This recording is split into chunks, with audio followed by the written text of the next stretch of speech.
ကဆုံလာပြီနေ့ဟာဗုဒ္ဓမြတ်စွာဖွားတော်မူတဲ့နေ့လည်းဖြစ်တယ်ဖရာဖြစ်သူရောက်တဲ့နေ့လည်းဖြစ်တယ်ပြိဋိဘံစံတော်မူတဲ့နေ့လည်းဖြစ်တယ်ဒါကြောင့်မို့ကဆုံလာပြီနေ့ကိုဗုဒ္ဓဘဝနဲ့ဆက်ဆက်ပြီးတော့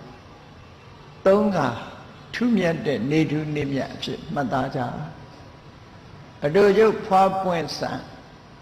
ဖွားတော်မူတဲ့နေ့ရယ်ပွင့်တော်မူတဲ့နေ့ရယ်ပြိဋိဘံစံတော်မူတဲ့နေ့အဖြစ်မှတ်သားကြဒီတဲ့နောက်တစ်ခုထပ်တိုးလိုက်မယ်ဆိုရင်ဒီဘဝမှာတော့မဟုတ်ဘူးလေးသိင်ကျင့်တဲ့ကဘာတသိန်းထက်ကဒီပင်ကရာမြတ်စွာဘုရားထံမှာဗျာဒိတ်ခံခဲ့တာဟာလည်းပဲကဆုံလာပြီနေ့ပဲ